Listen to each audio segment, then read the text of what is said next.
2025-26 শিক্ষাবর্ষের সরকারি ও বেসরকারি মেডিকেল ও ডেন্টাল কলেজের ভর্তি পরীক্ষা অনুষ্ঠিত হবে আগামী শুক্রবার 12 ডিসেম্বর।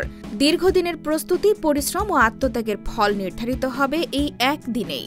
তাই পরীক্ষার আগের দিন ও পরীক্ষার দিন সঠিক পরিকল্পনা, শান্ত মনোভাব এবং সুশৃঙ্খল রুটিন পুরো পারফরমেন্সে বড় প্রভাব ফেলে।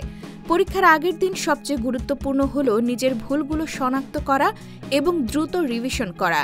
যারা নিয়মিত মডেল টেস্ট দিয়েছেন বা আগের বছরের প্রশ্নসমূহ সমাধান করেছেন, তারা সেই ভুলগুলো দেখে টপিক ভিত্তিক রিভিশন করলে মস্তিষ্ক প্রয়োজনীয় তথ্য দ্রুত ধরতে সক্ষম হয়।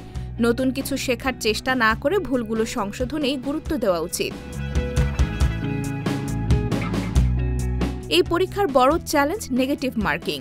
বিশেষজ্ঞদের মতে 50% নিশ্চিত না হলে উত্তর না দেওয়াই নিরাপদ, আর 70-80% নিশ্চিত হলে হিসেব করে উত্তর করা যেতে পারে। কারণ মেডিকেল ভর্তি শুধু জ্ঞান নয়, বুদ্ধিমত্তা ও পরিস্থিতি বিশ্লেষণেরও পরীক্ষা। পরীক্ষার আগে চাপ অনুভব করা স্বাভাবিক হলেও তা নিয়ন্ত্রণহীন হয়ে গেলে ক্ষতি বাড়ে। নিজের সঙ্গে অন্যের তুলনা না করে আত্মবিশ্বাস ধরে রাখা অত্যন্ত জরুরি। ইতিবাচক দৃষ্টিভঙ্গি মনোযোগ বাড়ায় এবং পরীক্ষার হলে সিদ্ধান্ত নেওয়া সহজ করে। ভুয়া তথ্য বা নিশ্চিত প্রশ্ন এ বিষয়ে বিভ্রান্ত না হতে সোশ্যাল মিডিয়া থেকে দূরে থাকা বা শুধু সরকারি তথ্য অনুসরণ করার পরামর্শ দেওয়া হয়েছে। সঠিক খাবার, পর্যাপ্ত পানি, হালকা হাঁটা, পরিবারের সঙ্গে সীমিত কথা এবং দোয়া ইবাদত মনকে স্থির রাখতে সাহায্য করবে। শেষ মুহূর্তের প্রস্তুতি মানে শুধু পড়া নয়, বরং মানসিক ও শারীরিক প্রস্তুতির সমন্বয়।